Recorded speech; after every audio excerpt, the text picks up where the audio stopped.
सरकार विधायक को विधायक निधि देती है, क्योंकि मैंने आरटीआई लगाई थी। उस आरटीआई में मुझे जानकारी मिली थी कि हमारे विधायक की विधायक निधि तक वापस चली जाती है। और कितना हम पीछे होंगे बताओ। वो विधायक निधि जो जनता के सुविधाओं के लिए लगनी चाहिए, जनताओं की सेवाओं के लिए लगनी चाहिए, कम से कम उस विधायक निधि को स्टूडेंटों के लिए बांटते थे, जो विद्यार्थी हैं लाइब्रेरी खुलवाते थे। जी नमस्कार, मैं दीपक पाठक, चुनौती 24 इंडिया में आप सभी का स्वागत है। और आज हम हैं जनपद अलीगढ़ की अतरौली तहसील में, और जो हमारे साथ फ्रेम में आप देख रहे हैं ये हैं गगन लोधी जी। और गगन लोधी जी के बारे में मैं आपको बता दूं, ये बहुत ही संघर्षशील एक युवक हैं। और अभी आपको जानकारी के लिए बता दूं, आप देख के पहचान ही गए होंगे, उम्र ज्यादा नहीं है, लेकिन उम्र के साथ पब्लिक में जिस तरीके से घूमते हैं शायद तजुर्बे हमें ज्यादा लगते हैं। और लगभग 27-28 साल उम्र है, और इस उम्र में ये विधानसभा के लिए इन्होंने खुद को तैयार किया है। और अभी हम जानेंगे कि गगन लोधी जी किस परिवार से बिलोंग करते हैं और इनकी शिक्षा पढ़ाई क्या है और कैसे है। जी नमस्कार भैया जी। जी नमस्कार साथियों, सबसे पहले मैं आप सभी को नमस्कार करता हूं। और भैया जो बहुत दूर से आए हुए हैं, हालांकि वो क्षेत्र कासगंज, लेकिन उस क्षेत्र में भी काफ़ी लोग जानते हैं। मेरी शुरुआत राजनीति के स्तर में जब हुई, क्योंकि मैंने सबसे पहले इस क्षेत्र में भ्रष्टाचार को देखा। लोग ये मानते हैं कि ये बाबूजी कल्याण सिंह का क्षेत्र है। बाबूजी कल्याण सिंह जो श्रद्धेय हैं, जिन्हें केवल अतरौली नहीं पूरा देश जानता है, वो बाबूजी कल्याण सिंह जो हिंदू हृदय सम्राट हैं, जिन्होंने राम मंदिर के लिए अपनी कुर्सी को त्यागा था। मैं उनकी धरती से आता हूँ। मेरा नाम गगन लोधी है और मेरा परिचय बहुत ही साधारण है। मैं बहुत ही साधारण परिवार से हूँ, लेकिन मेरे अंदर हिम्मत और वो जज्बा है कि मैं अपने क्षेत्र के लिए कुछ कर सकूँ। मैं लगातार अपने क्षेत्र में लोगों के लिए काम कर रहा हूँ, लोगों की समस्या सुन रहा हूँ और लोगों के समाधान करा रहा हूँ। लेकिन इसमें सबसे महत्वपूर्ण ये है कि लोग मुझे पहचानते क्यों हैं। वही जो भैया ने बताया कि मेरी पहचान मेरे संघर्ष से है। मैं किसी सांसद विधायक के घर से नहीं हूँ, ना मैं कोई बहुत बड़ा रईस हूँ। मैं बहुत ही गरीब परिवार से हूँ, लेकिन मैं लगातार इस क्षेत्र के मुद्दे को उठाता रहता हूँ, भ्रष्टाचार के खिलाफ लड़ाई लड़ता रहता हूँ। वही मेरी पहचान है। गगन जी, मैं एक बात बताना चाहता हूं, जितने भी दर्शक देख रहे हैं और जितने भी आपके सपोर्टर हैं, समर्थक हैं, उनको एक बार पता होना चाहिए कि आप इस क्षेत्र में कदम बढ़ाया है, तो इस क्षेत्र में हमें काम करने के लिए बहुत दिमाग की आवश्यकता होती है और एक पढ़े लिखे युवक की हमें जरूरत होती है। तो आपकी एजुकेशन के बारे में बात करेंगे, तो आपकी एजुकेशन कहाँ से हुई और क्या आपकी एजुकेशन है? आप सभी के लिए बताऊं, जब शुरुआती दौर में हाई स्कूल कर रहा था मैं 2014 में, ये हमारा कॉलेज है केएमबी इंटर कॉलेज। जब स्कूल में पढ़ रहा था तो मैंने कई सारी जगह पर लगातार तहसील में, जैसे लोग प्रमाण पत्र बनवाने जाते हैं, किसी का जन्म होता है तो जन्म प्रमाण पत्र बनवाते हैं, किसी की डेथ हो गई होती है तो वो मृत्यु प्रमाण पत्र बनवाता है। लेकिन वो जब प्रमाण पत्र बनवाता है तो उस प्रमाण पत्र को बनवाने के लिए उनको कमीशन देनी पड़ती थी। वहां मैंने भ्रष्टाचार देखा। मेरी शुरुआती जंग वहीं से शुरू हुई।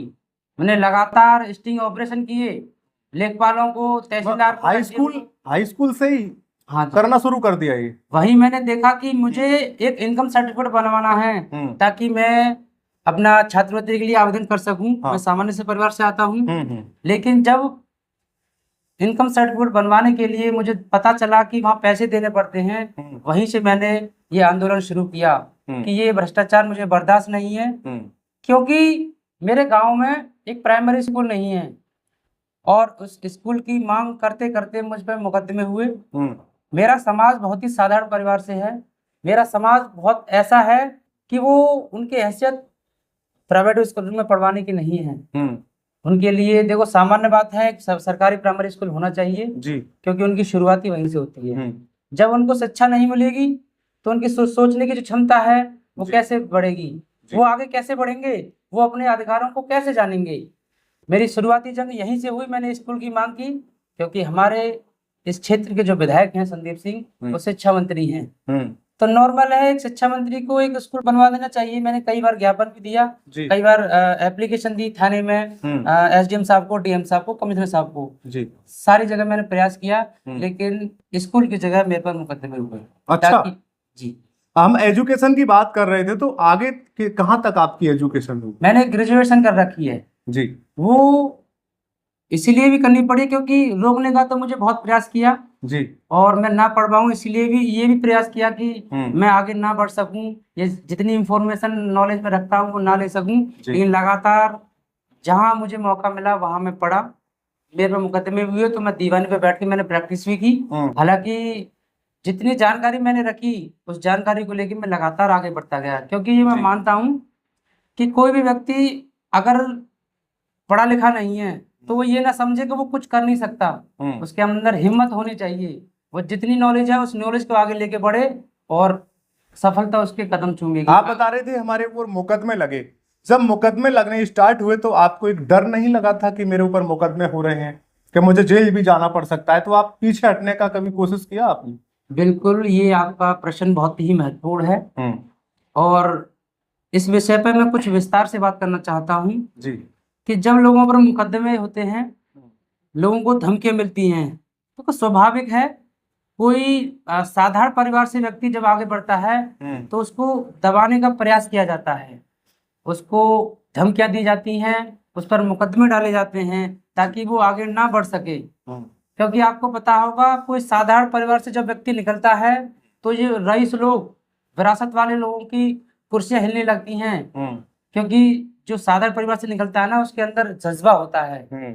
मैंने वहां से शुरुआत की और लगातार आगे बढ़ता गया और आज की स्थिति में आप देखोगे कि वो लोग जो मुझे रोकने का प्रयास करते थे, आज वो लोग, उनको नींद भी अच्छे से नहीं आ रही। वो लोग ये सोचते हैं कि गगन कर क्या रहा है, क्योंकि मेरी ग्रेजुएशन होने के बाद में पहला मुकदमा जो हुआ वो ये हुआ क्योंकि मैं एक साइबर कैफे चलाता था और साइबर कैफे चलाते चलाते एक वहां पर मुझे रोकने के लिए, क्योंकि किसी को रोकने के लिए सबसे पहले प्रयास किया जाता है कि उसकी आर्थिक स्थिति खराब करें। तो आर्थिक स्थिति खराब करेंगे तो सीधी बात है भाई कि उसकी जो धंधा पानी है उसको बंद करो जी। तो वहां छापा पड़वाया गया, 420 का मुकदमा डाला गया। ये पहला मुकदमा था जहां से मैंने निडर होके, क्योंकि अगर डर रहता मेरे अंदर तो मैं कुछ नहीं बोल पाता। किसी व्यक्ति को कुछ अलग करना है, अपना नाम कमाना है, क्षेत्र में लोगों के लिए कुछ करना है तो निर्भीक होना पड़ेगा जी। डर अंदर से निकालना पड़ेगा। जब डर अंदर से निकल जाएगा तब आप बोल सकते हो निर्भीक होके और आप सवाल कर सकते हो। आप जिनको वोट देते हैं उनसे हिसाब मांग सकते हो कि साहब आपने क्या किया, तभी कर पाओगे जब आप निडर होगे, निर्भीक बनोगे। इस स्थिति में कभी परिवार वालों ने आपसे कहा कि बेटे इस राजनीति से दूर हो जाइए, आप अपना काम करिए? बिल्कुल हाँ। मेरे परिवार वालों ने काफी रोकने का प्रयास किया। हालांकि एक साधारण से परिवार में होने के लिए, क्योंकि इतनी नॉलेज नहीं होती परिवार वालों को, रिश्तेदार वाले भी प्रेशर डालते थे कि तुम्हारा लड़का क्या क्या रहा है, ये अच्छा, ये पागल हो गया है क्या, इसको क्या पड़ी किसी के बारे में बोलता है, ये क्यों हिसाब किताब मांगता है, और ये क्या जरूरत पड़ी किसानों में जुड़ के धरना देता है, ज्ञापन देता है। तो मैंने कहा कि शायद आपको जरूरत नहीं पड़ी लेकिन मुझे पड़ रही है जी, क्योंकि मैं अपने समाज को रोते बिलखते हुए देख रहा हूँ। मेरी अतरौली का हर एक समाज उसको कूटा जा रहा है, पीटा जा रहा है, उसको बिल्कुल एक लाचार तरह के छोड़ दिया है। जैसे कहते हैं ना कि नेतृत्वहीन, हमारा अतरौली आज नेतृत्वहीन है, जिसको नेतृत्व की बहुत जरूरत है। लगातार मैंने लोगों के लिए काम किया, तब लोगों ने समझा कि ये हमारे लिए एक अपॉर्चुनिटी है, ये व्यक्ति हमारे लिए कुछ कर सकता है, हमारे साथ कंधे से कंधा मिलाकर लड़ सकता है, तो क्यों ना इसका साथ दिया जाए। जब लोग मेरे साथ आए और मैं लगातार उनके लिए बोलने लगा, लगातार आगे बढ़ने लगा। लेकिन अभी मैं एक बात करूंगा कि आपका राजनीतिक सफर जैसे ही आपने शुरू किया तो आपने पार्टी का चयन किया होगा कि मुझे किस पार्टी में जाना चाहिए? देखो, अगर पार्टी की बात हम करते हैं, क्योंकि मैं आपको बताऊं 2017 का जो चुनाव हुआ था, माननीय संदीप सिंह शिक्षा मंत्री जो है वहां से जो चुनाव लड़े, उनकी उम्र 25 वर्ष थी जी, और एक वो नेता विरासत के माने जाते हैं क्योंकि बाबूजी कल्याण सिंह के नाती हैं जी। लेकिन उस समय मेरी उम्र 18 वर्ष नहीं हुई थी जी। लेकिन जब धीरे धीरे आगे बढ़े तो मैंने ये देखा, क्योंकि जिस समय आपने सोचा था राजनीति में आने का, उस समय 18 वर्ष नहीं हुई थी? नहीं, उस समय हमारी उम्र 18 वर्ष नहीं हुई थी। अच्छा। लेकिन जब मैंने देखा कि युवाओं के बारे में ये सरकार सोचती क्या है, क्योंकि भाजपा के बारे में जब बहुत ज्यादा जानकारी ली तो मैंने देखा कुछ चंद लोग, कुछ रईस लोग, कुछ दलाल लोग उससे फल फूल रहे हैं, वो मजे ले रहे हैं, बाकी के लोग बहुत परेशान हैं। आप देखोगे खाद के लिए किसान परेशान हैं। अभी वकील भी धरना दे रहे थे, उनका जो ये प्रक्रिया है बेनामी की वो भी ठप कर दी गई थी, उन्होंने भी धरना दिया। विद्यार्थियों को आपने जंतर मंतर में देखा होगा। इसके अलावा जो महिला पहलवान थी उन्होंने भी धरना दिया, किसानों ने भी धरना दिया। लगातार लोग अपनी आवाज को बुलंद कर रहे थे। और आपने देखा होगा कि उस दौर में जब मैंने पार्टी का चयन किया था उस समय मैंने ये देखा कि समाजवादी पार्टी वास्तव में युवाओं की पार्टी है जी। हमारे नेताजी, उनका एक बयान याद आता है कि ये पार्टी युवाओं की है जी। ये पार्टी युवाओं की है, इस पार्टी को कभी बूढ़ा मत होने देना। उस सोच को आगे बढ़ाते हुए मैंने पार्टी को ज्वाइन किया। पार्टी को ज्वाइन करने के बाद में पार्टी में लगातार काम किया। ये पार्टी वास्तव में युवाओं की है, ये पार्टी देश हित के बारे में सोचती है, ये पार्टी समाज के उत्थान हेतु सोचती है, महिलाओं के बारे में, बुजुर्गों के बारे में। आपने देखा अभी मैं थोड़ा सा एक टिप्पणी करूंगा।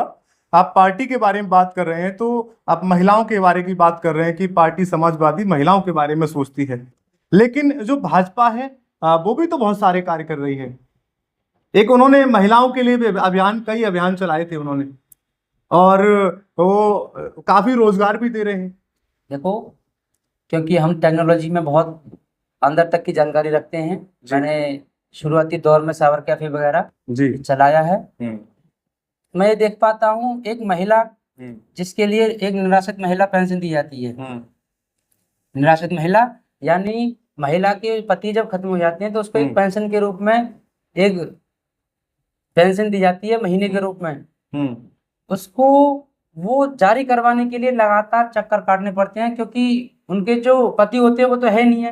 अब भागने का दौड़ने का काम कौन करेगा? वो तहसील पर जाते हैं, अपने पति का मृत्यु प्रमाण पत्र के लिए आवेदन करते हैं, वहां भी उसको घूस देनी पड़ती है। महिलाओं को आखिरकार 4-5 साल भागने के बाद में उसकी पेंशन नहीं बन पाती है। इसलिए मैं कहता हूँ ये ना तो महिलाओं के बारे में सोचती है ना किसानों के बारे में। लेकिन ये जो चक्र बना हुआ है कि महिलाओं का परेशान होना, भागना पेंशन के लिए, तो नीचे के साइबर कैफे वाले ही परेशान करते हैं या फिर ये ऊपर से ही उनके सिस्टम बना हुआ नहीं है क्या? देखो, ये प्रक्रिया जैसे आपने पंजाब में देखा होगा, अभी आम आदमी पार्टी की सरकार है।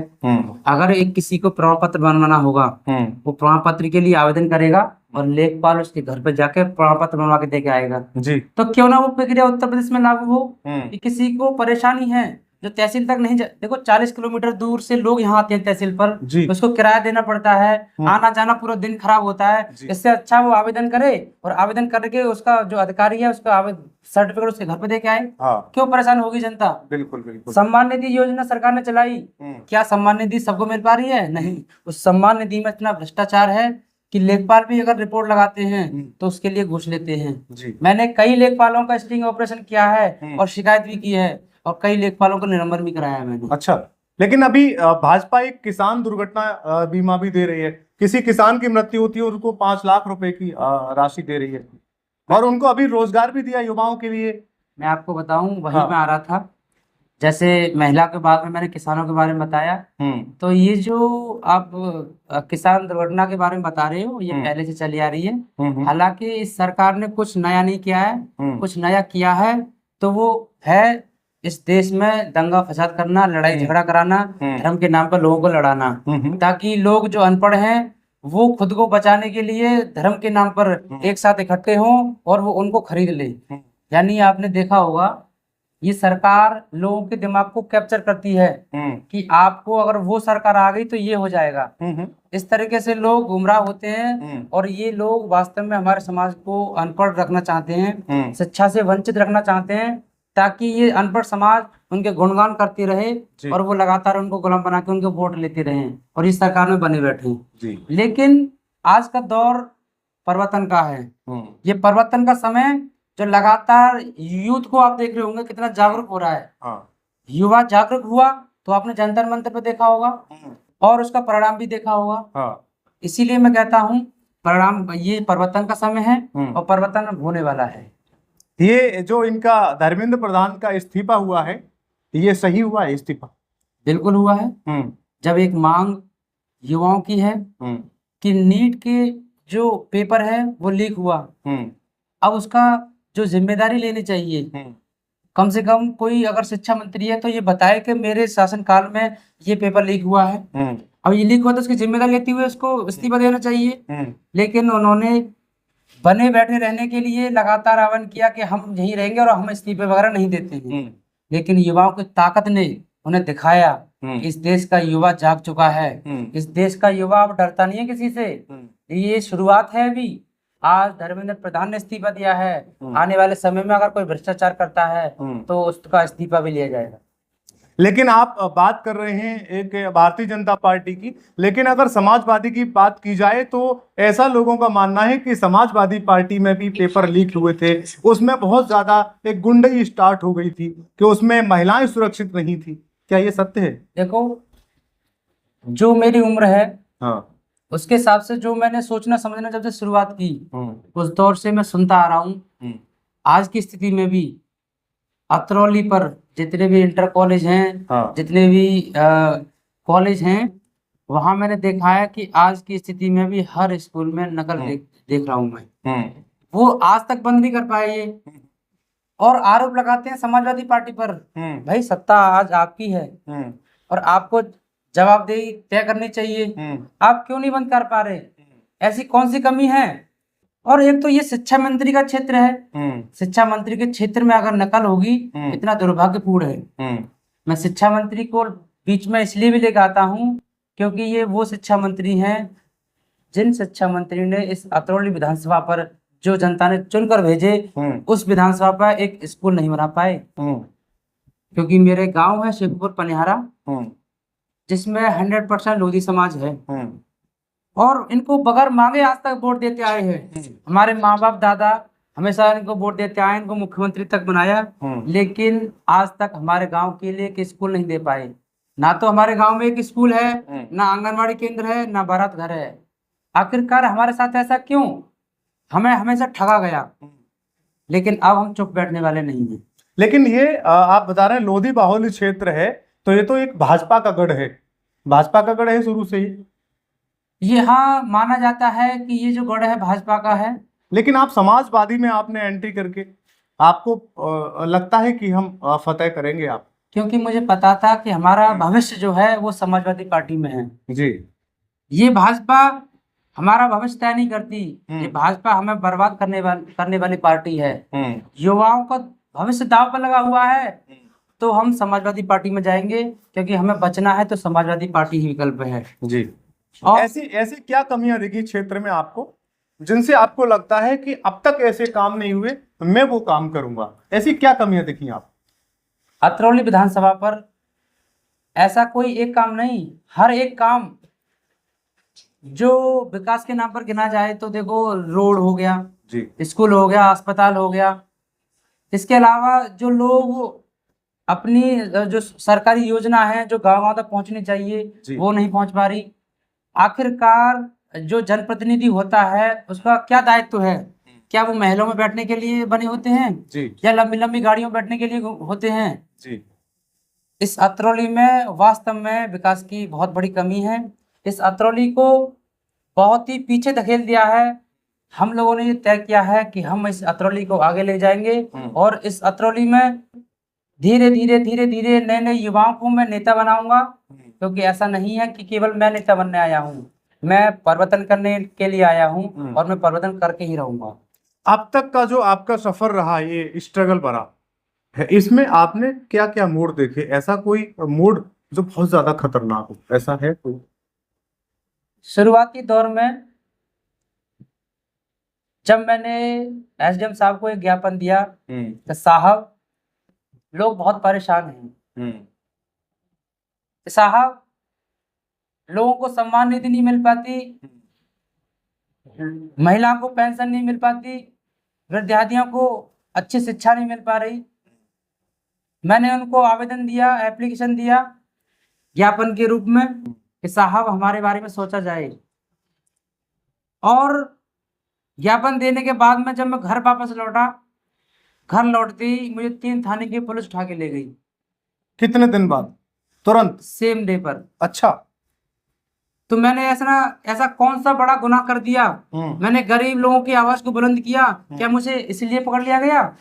लेकिन लोगों का सपोर्ट इतना था, क्योंकि एक न्यूज़पेपर में कटिंग भी आई थी, प्रभारी मंत्री हैं लक्ष्मी नारायण जी और अपने सांसद जी, विधायक जी, कई लोगों का ये प्रेशर था कि गगन को उठा के सीधा जेल भेजना है। अच्छा।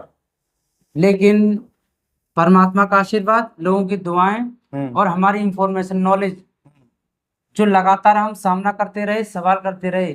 मेरे पास मेरी लीगल टीम है, लगभग 50-60 वकील मेरे साथ हैं जी, क्योंकि मैंने प्रैक्टिस दीवानी पर आके की थी जी। तो वो लोगों की टीम लगातार सवाल करती रही, तो मुझे वो जेल नहीं भेज पाई जी।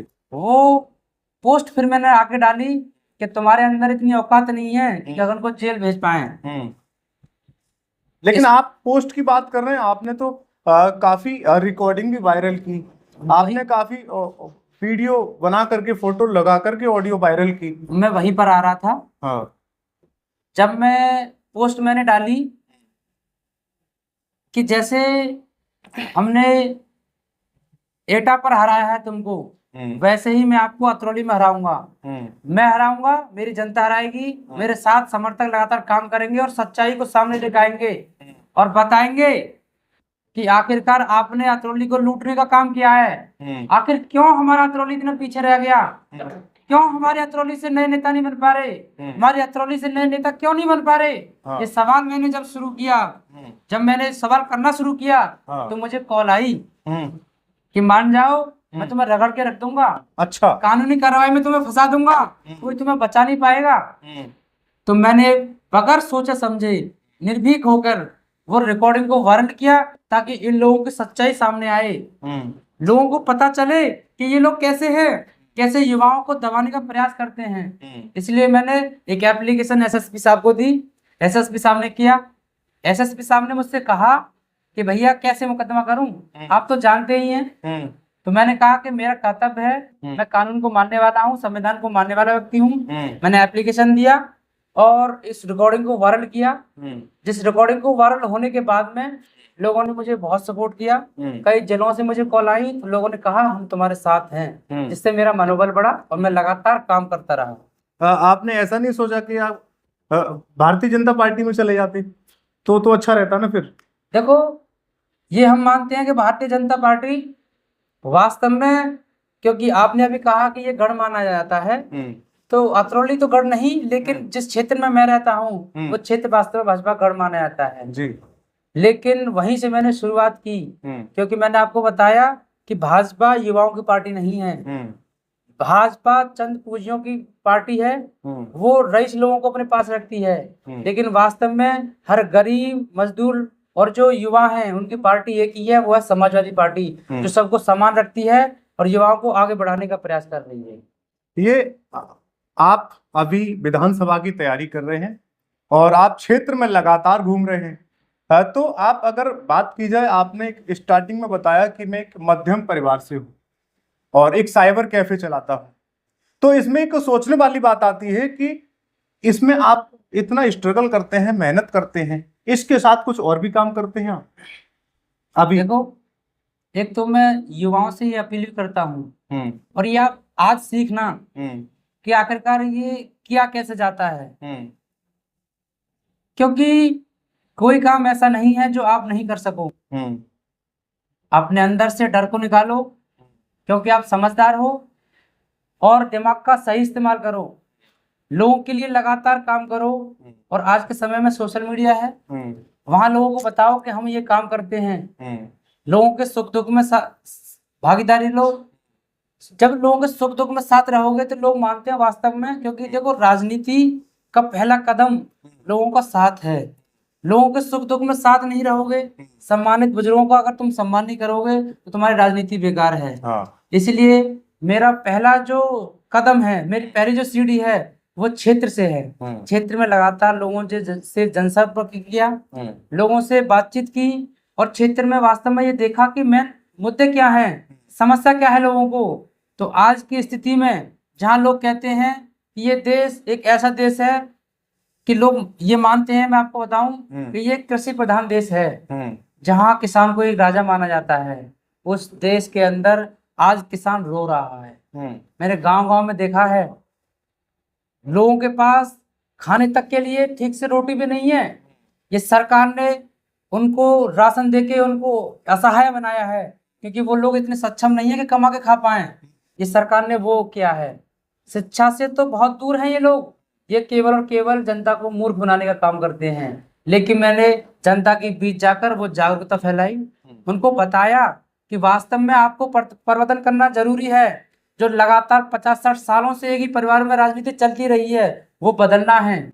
आपको अपने बीच में से जो एक सामान्य परिवार से है उसको निकाल के विधायक बनाना है, और वो विधायक तब तुम्हारे समस्याओं को विधानसभा में जाके उठाएगा।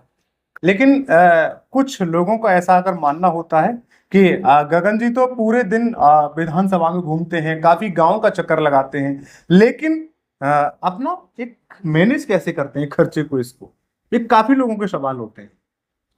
बिल्कुल जी। और जो दर्शक आज देख रहे हैं, शायद आप में से काफी लोग मुझे जानते होंगे। आपने देखा होगा कई बार मैंने फेसबुक पर ही कई बार पोस्ट की है कि मैं बहुत ही साधारण व्यक्ति हूँ, मेरे पास कुछ नहीं है, केवल युवाओं के युवा मेरे साथ है, वही मेरी ताकत है। और खुलकर बिल्कुल कहते हैं ना, एक खुला हुआ पंछी, सार्वजनिक तौर पे सबको पता है मैं बहुत साधारण हूँ और गरीब परिवार से हूँ। इसीलिए सभी लोग मुझे सपोर्ट करते हैं। सभी लोग इस जिले से भी हो सकते हैं, इसके बाहर एटा, कासगंज, मैनपुरी तक के, लखनऊ और नोएडा तक के लोग मुझे सपोर्ट करते हैं। लोग मेरा समर्थन करते हैं। मैंने कहा है मुझे चाहिए कुछ भी नहीं, बस मुझे चलना है। जब मैं चल के लोगों के पास जा सकूं, बस इतनी व्यवस्था मुझे चाहिए, मुझे कुछ नहीं चाहिए, और ये मैं मैनेज कर लेता हूँ। मेरी टीम मेरे साथ है, और इसके अलावा जो मेरा परिवार है वो खेती बाड़ी करता है, तो वहां से मेरा खाना पीना भोजन होता रहता है। मुझे चाहिए कुछ भी नहीं। आपकी शादी हो गई अभी? नहीं, मुझे शादी मैंने अभी की नहीं है, और जब तक मैं यहाँ अतरणी परिवर्तन नहीं करूंगा मैं शादी नहीं करूंगा। अच्छा, एक हमारा अगला सवाल है, एक आप विधानसभा पर एक विधायक पद के दावेदार हैं और संभावित प्रत्याशी हैं। अगर आपको एक मौका मिलता है तो आप किस तरीके से जनता के बीच में काम करेंगे? सबसे महत्वपूर्ण, मैंने आपको बताया कि अधिकारियों को सबसे पहले ये निर्देश दिया जाएगा कि किसी भी व्यक्ति को परेशानी होती है, वो परेशानी सुनने उसके घर जाएगा, उससे कागज लेकर उसके प्रमाण पत्र वगैरह जो भी होगा उसका समाधान कराएगा। सबसे महत्वपूर्ण विषय मेरा यही है, लेखपाल हो या तहसीलदार हो, सबको ये बता दिया जाएगा कि सबसे महत्वपूर्ण क्या है। ये लेखपाल और तहसीलदार और एसडीएम सब क्यों आते हैं यहाँ? एक ही उद्देश्य है, जनता का जो समस्या है जनता की, उसका समाधान करने। अगर वो समस्या को सुनेंगे नहीं, राजा बन के यहाँ बैठे रहेंगे, तो क्या समस्या का समाधान हो पाएगा? बिल्कुल। इसीलिए क्योंकि ये जनता इस देश की करदाता है, ये जनता टैक्स देती है, उस टैक्स से लेखपाल, तहसीलदार, एसडीएम को सैलरी मिलती है, और उनके लिए वो काम ना कर पाए। इसलिए सबसे पहले निर्देश यही है, क्षेत्र में जाओ, जितना हो सके समस्या का समाधान करो, घर नहीं बैठना है। मैं भी विधायक बनने के बाद में पब्लिक ने मुझे, जो जनता है, जनता जनार्दन है, उसने मुझे मौका दिया, अवसर दिया।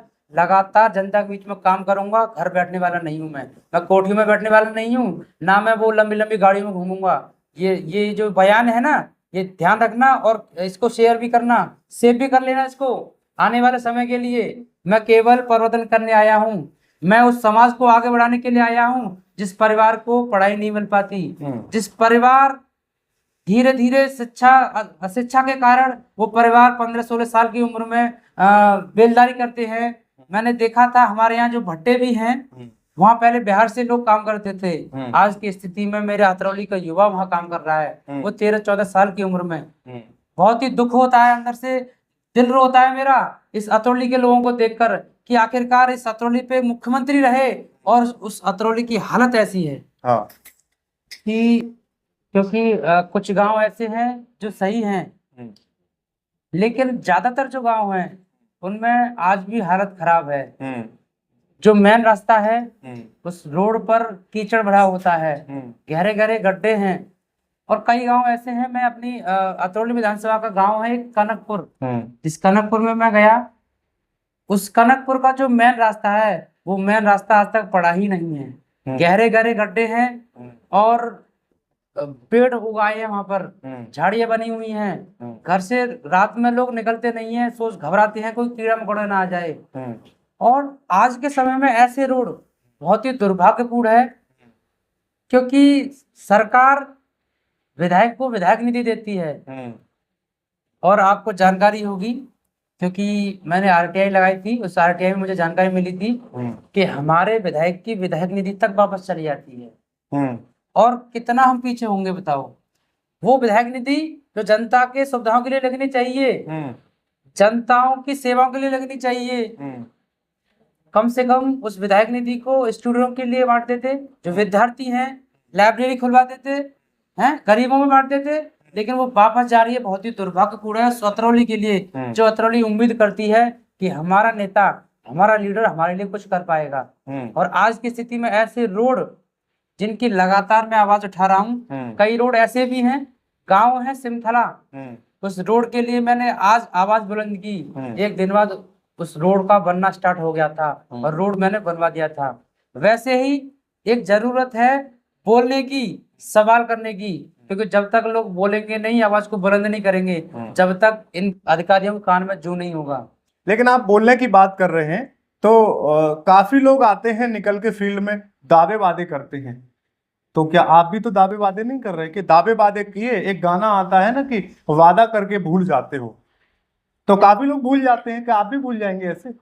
नेता कई प्रकार के होते हैं। हाँ, मैं आपको बताऊं, जैसे कि एक नेता जो विरासत से नेता बने हैं जी, और एक नेता जो जमीन से संघर्ष करके निकला हुआ है। कहते हैं ना, संघर्ष की भट्टी में तपा हुआ नेता। हाँ, क्योंकि रईस नेता, विरासत वाला नेता, जिसने गरीबी नहीं देखी, जिसने दुख दर्द नहीं देखा, जिसने समस्या नहीं देखी। और एक वो नेता जो संघर्ष करके आया है, जिसने गरीबी भी देखी है, समस्या भी देखी है, दुख दर्द भी देखा है। तो इन दोनों के बातों में यह साफ आपको फर्क नजर आएगा कि जो रईस नेता है वो दावे करते हैं और दावे करके भूल जाते हैं, वादे करके भूल जाते हैं। लेकिन जो संघर्ष करके व्यक्ति आता है वो कभी झूठ नहीं बोलता, क्योंकि उसको पता है समस्या होती क्या है, उसका समाधान होना कैसे है। लेकिन किसी व्यक्ति को अवसर मिलेगा तब वो कर पाएगा ना। शुरुआत दौर है मेरा, क्योंकि मुझे एक बार अवसर मिलेगा, दुनिया याद करेगी अतरौली में हो क्या रहा है, एक नया इतिहास अतरौली से लिखने वाला हूँ। लेकिन यहाँ अतरौली में तो काफी बहुत बड़ा दिग्गज प्रत्याशी हैं यहाँ पे, उनके बीच आप कैसे खुद को संभालेंगे? देखो, ये अतरौली विधानसभा जिसका सबसे ज्यादा जो वोट बैंक माना जाता है वो है लोधी समाज। वो लोधी समाज जो भाजपा से जुड़ा रहा है बाबूजी कल्याण सिंह के दौर में, और बाबूजी कल्याण सिंह के स्वर्गवास होने के बाद में वो लोधी समाज खुद को अनाथ महसूस कर रहा है। अतरौली खुद को नेतृत्वहीन महसूस कर रही है। इस समाज के लिए, इस अतरौली के लिए एक नए नेता की जरूरत है जो हमारे सुख दुख में साथ रह पाए। वो बड़े बड़े दिग्गज नेता जो बताया आपने कि झूठे वादे करते हैं, और जो अतरौली विधानसभा पर समाजवादी पार्टी 2 बार से हार रही है, और समाजवादी पार्टी की सरकार 2 बार से नहीं बनी है। हालांकि इस समय वर्तमान समय में समाजवादी पार्टी उत्तर प्रदेश में सबसे ज्यादा मजबूत है, क्योंकि 2024 के इलेक्शन में सबसे ज्यादा सांसद किसी के हैं तो वो समाजवादी पार्टी के। लेकिन मैं आपको बता दूं, जैसे हमारे राष्ट्रीय अध्यक्ष जी, अभी मैं थोड़ा सा कुछ बोलना चाहूंगा। अभी कुछ समय पहले हमें देखने को मिला, जब हम ग्राउंड में निकले तो काफी लोधी बाहुल्य क्षेत्र, पूरा क्षेत्र वो समाजवादी पार्टी की सदस्यता लेके हुए हमने देखा। वही मैं आ रहा था। ऐसी क्या वजह रही? क्योंकि मैंने आपको बताया, बाबूजी कल्याण सिंह के जाने के बाद में समाज अपने आप को अनाथ महसूस कर रहा है। उनके लिए नेता चाहिए जो हमारे सुख दुख में साथ रह सके जी।